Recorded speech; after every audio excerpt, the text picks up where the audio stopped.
Oh, hey friends. What? I'm gonna get it. One of these days I'm gonna come on here with an intro and I'm gonna be like so cool and it's gonna be like so awesome and natural, and I'm not gonna feel this impulse the second I hit play to like do weird things with my hand. You know what? We're gonna sit on these hands. We're sitting on my hands. Hi. Oh, I can't talk if I sit on my hands. It's Melly from Melly Knits, and I'm back with day 3. I'm back with day 3 of Delightful Lore. So if you are brand new to me, there's like videos, 2 videos earlier that kind of go into more of what we're doing, but like essentially and quickly.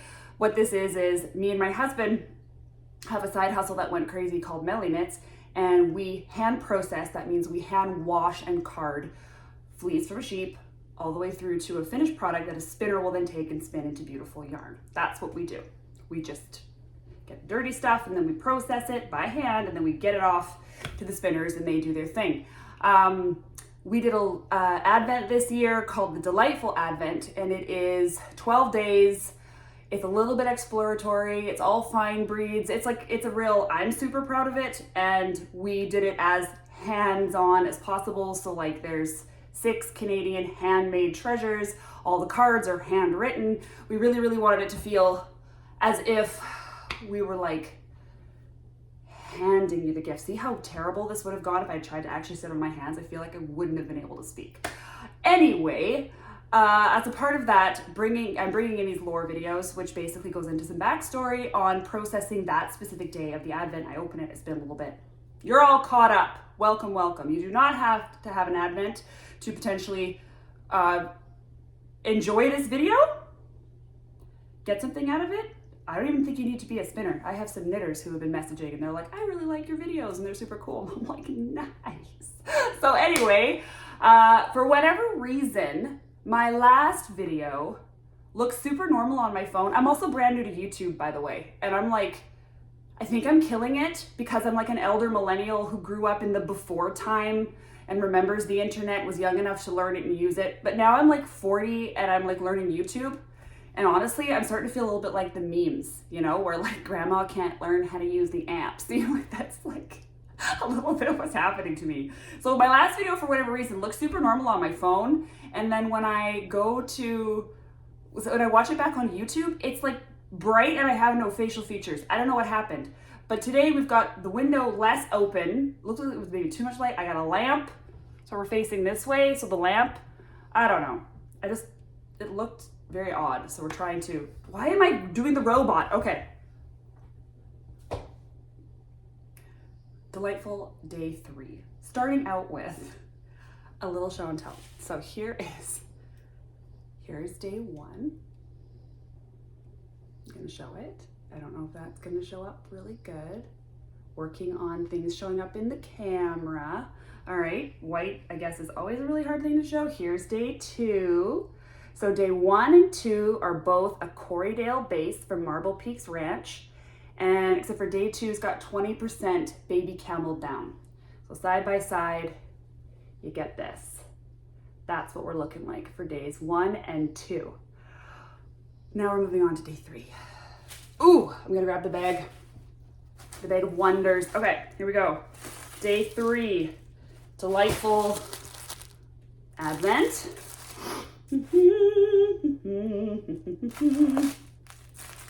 Okay. Oh, dang it. There's a treasure with day 3 that I have upstairs in my office. And I really don't want to start this video all over again because I'd have to try and re-record and it would be super weird and messy. So you know what we're gonna do? I want you all to hum to yourselves. Just hum to yourselves. Hum, are you humming?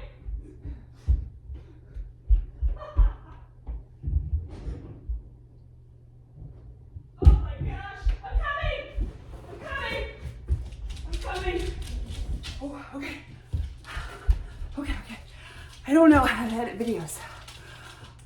So that was really my best option. Oh, this is a gong show. Is anyone really gonna watch this? This is amazing. Okay. the treasure that came with day 3, we'll open that first, is a watercolor from Crux Fibers. So Brittany at Crux is not only an amazing yarn dyer, she also watercolor paints. And she did every single one of these is unique. Every one of these is like, so this isn't like a print. Brittany sat down with her paints and she painted all of these postcards. So the option is yours. Mine hangs in my office. You could use this and send this. Remember, the point of the Delightful Advent is to like, everything's reusable or repurposeful or whatever. But even the card this came in, which mine's not here because this was up in my office. The card that this came in is a useful card. I don't know. Put a chocolate in it and mail it to someone for Christmas. But isn't that special? You, whoever has this Advent, now owns a little piece of hand-painted art. Come on, does it get any better than this? All right, now we're on to the day. Oh, and these little bits of yarn, by the way, that tie up the packages. This is also Crux Fibers. This is her Canadian woolen 2-ply base, just in case anybody was wondering. Hey, look, I'm getting the hand to work. No, I'm not. Okay, this was a color she custom did for me. I sent her a picture of a wall, like literally a wall outside a bathroom, like, I don't know, 2 years ago or something. And I'm like, I need this color. And she did it, she dyed it for me. And then I chopped it to little pieces and used it to wrap up my Advent. So special, special. Okay, here we go, day 3, ready? Ah, day 3 is fiber. If you could touch through the camera, I swear. Here's what we've got. We have got Merino from, I'm gonna see if I can get this to focus. Come on, man, come on. All right, we're gonna try this stupid hand that I don't believe in. It doesn't work. Worked on the card. Okay, this is Merino from Steitzhof in Montana. And these guys are absolutely killing it with Merino. So here's what I want to talk about. I have a journey with Merino where so my whole fiber experience began with wanting to get away from, once I left the Michaels scene, and I'm not downing the Michaels scene, okay? I in no way, shape, or form down the Michaels scene. Those guys are killing it with their yarn selection. People are making stuff, so we love it. We're celebrating it, okay? But when I kind of left the Michaels scene because I was looking for maybe like breed specifics and like some different things, I remember I went on this like journey where I wanted something that wasn't, well, in that case, acrylic, but Merino. Because when I first jumped into like hand painted and like those types of yarns, indie dyed, etc., everything was Merino or superwash Merino. And it wasn't what I wanted. I remember going to Fibers West in like 2016 and I was looking for anything that wasn't Merino. Just that was my criteria, just so long as it's not Merino. And I ended up finding like a skein of yarn from a local shepherdess in Alberta, and I brought it home and I just felt like treasure because it was something sort of different, because I think we're really saturated with Merino. I think that we've got like, it's all over Costco. You go to Costco and there's like the Merino underlayers and it's in like all these stores. We see it a lot. Plus it's a really popular base. So I think there's just a lot. We're saturated and I wanted to get away from it. When I started hand processing, I found my way back to a love of Merino that I did not realize I was missing. Hold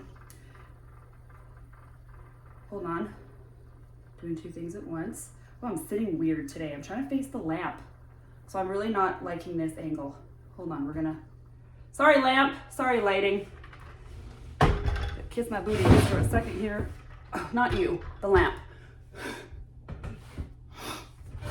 Yeah, that's right, she's a professional YouTuber. Okay. Cannot believe I ran upstairs. But my wheel's working, so we're winning. We're getting better all the time. Okay, where was I in my story? Where was I? I was talking about Merino. So then when I started to hand process, I remember getting my first Merino fleece and really not being sure what to expect. I was like, it's a fine wool, okay, but again, I was sort of coming out of this like predisposition that it was difficult and or tricky. I think I was getting like, there was comb top and there was like stuff like that I had sort of, again, determined. I'm not explaining this very well. I swung too hard into anti-merino sentiments. Then have now found myself swinging back severely into like major merino lover sentiments. And I find that as I talk to people about it, in general, they're pretty surprised because a lot of people's experience is comb top. And I hear them like, oh, you know, comb top, I found it really hard to spin, whatever, they're not tracking with it, right? Oops, that's the wrong way.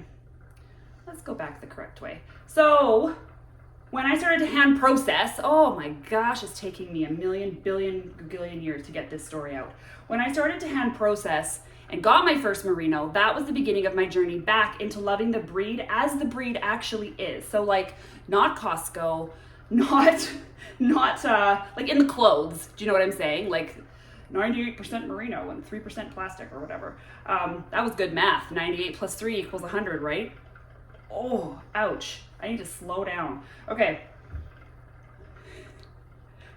For those of you who know, okay is my brain reset. We're going to clear these thoughts and we're going to get back to what I'm trying to say. I'm trying to say I fell hard and fast in love with this breed. And what I wanted it to do was what I can do right now. I wanted to be able to long draw this sucker. I want to be able to long draw anything. I wanted not slippery, tragic, expressionless, stretched and pulled merino. I wanted merino that showed character of the animal that grew it. And anyway, so this is my, I think, 4th Steitzhof that I have worked with. But in addition to that, I've worked with a lot of merinos from a lot of other farms. And I'm telling you guys, every fleece is so different. Like all merino, all really soft, good qualities, like similar qualities, duh, it's a breed. So it's gonna be picking up likenesses, but different. Like, okay, hold on. Putting this away. Wow, we're super, super duper squirrel today. Okay, so you just saw this lock, right? You saw that merino lock. This is how a bundle of 13 micron merino lamb shows up. It comes like this from this shepherdess over in Australia. Wait, I'm gonna open it so you can see a lock of this. So this is raw, I haven't washed this yet. 13 microns. It feels like a bunny rabbit. It feels so unbelievably good. I'm gonna show you. And I brought one more example in. You know, it could have been prudent for me to have prepared these and laid them aside. Let's see if we're gonna be able to see this. It's so dark and gloomy at my place today, like outside, like it's like pure sheets of gray rain. It's actually my favorite color in the sky right now, but it's not really good for what I'm trying to do here. I wonder if you're gonna be able to see if I hold it like this.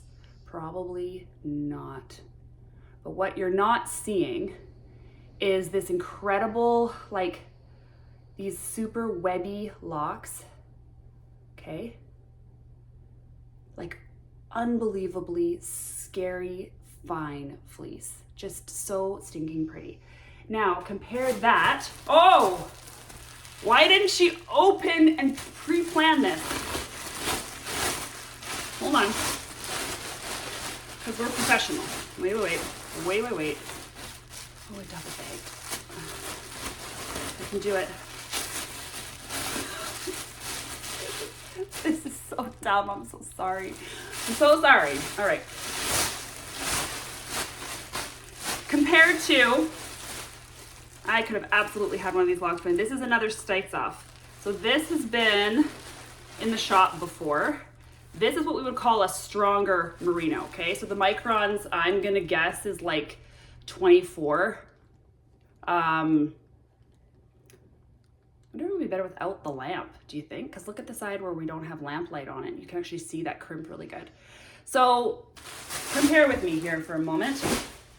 This guy to this guy. The ultra fine lamb, the crazy blocky, crimpy Steitzhof in this taupey color. And then I've got this other Steitzhof here. This was one of their Black Sheep Festival winners. And this guy is washed. So he's just fluffed. I blew him right out washing him because merinos are greasy little troublemakers. Again, we're back to super fine. We're back to uber fluffy, cloudy, gorgeous, etc. So that's just 3 examples. Now, yes, 2 of those are from the same maker, the same breed, but like you get all this range within this breed, and then you get the pleasantness of spinning it because we've woolen prepped it. So I'm a big fan of the chaotic woolen prep method, but even the hand processing is keeping, like when I open up this bat, I can see crimp in this bat. It's combed out, it's clean, but there's still that character that I can see. I'm not even gonna bother trying to show you because we all know that that's not gonna work. Okay, so I have gone on poetically about my love for merino. I'm gonna call that poetic. I'm not gonna call that chaotic and insane.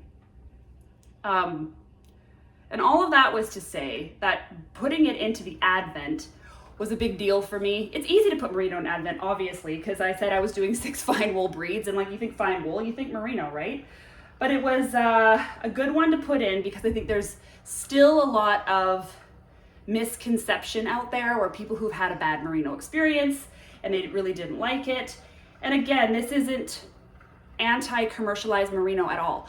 If I'm going to knit socks for my dad or my son, guaranteed, that is a superwash merino nylon that I'm going to use to do that, because they are not going to be responsible enough to dry that stuff the right way, wash it the right way, and they want soft and next to skin. My sister, she can't tolerate any wool, so I knit for her in superwash merino. So again, this isn't like a hate on, because I knit and use all types. What I want to say though is, for anybody who may have a merino misconception, or you just think maybe you're like me back in 2016 or whatever that was, looking for anything but, because you see it so much and it's so saturated, try hand processed.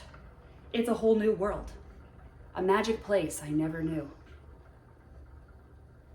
It's taking everything in me to not start singing, but when I'm way up here, I can't believe I just did that. So we are, anyway, spinning this from merino. Guys, who let me on YouTube? Stop it already. My husband's gonna watch this back before any of you guys watch this back, and I wonder if this is going to be postable. Do I bother showing this? Because history has told us that I can't show yarn in the little screeny. I can't do it. I'm gonna officially give up on trying to show you the yarn. Anyway, it spins really, really nice. And I really, really like it. And I really, really like this day of the Advent. And we had a little bit of a chaotic merino journey and a little bit of a heart talk. Basically, I had to journey into a place where liking merino doesn't make me a basic bee, because there is so much about merino to enjoy and to truly love and to appreciate. And today is a prime example of that, brought to us by our awesome friends at Stits Off. I have got 3 fleece on reserve from them for when they shear next, and I couldn't be more excited. Amazing makers out there, producers out there who are doing awesome stuff with their merinos, and I hope you guys really enjoy this. As far as, you know what, I didn't even tell you, and I'm going so over time. We're plugging away, we're carrying on. Processing this. So I wash my merino the same way I wash absolutely anything else. Like, there is no preference in my scour buckets. Everything gets the exact same treatment. So my absolutely coarse Navajo churro and my super fine 13 micron merino, I wash those exactly the same way.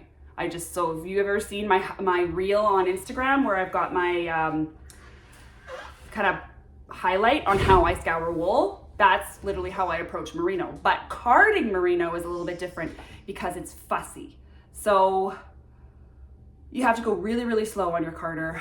And I feel like even going slow, if it gets cranky, it'll want to nip up on you. Now, we're working with like an incredible amount of teeth per inch on our carders, so we do pretty good with avoiding neps. You never avoid it altogether, especially when you're working with the really, really fine merinos. And it's funny because if I'm working with a really, really fine insert other breed, they don't seem to be as fussy. Merino's a little bit fussy. That would be my only note. So we did this so slow, so gently, where you just open up your locks and you just feed it in all nice, and you just say nice calm things to the merino, and then the merino comes out the other side and it's nice back. It's like working with a toddler. Do you know what I'm saying? Like, it's, that's our merino experience. on processing it. Washing it, you're totally fine. Carding it, you take it slow. So this one was a slower day to prepare just due to the factor of it being fussy merino.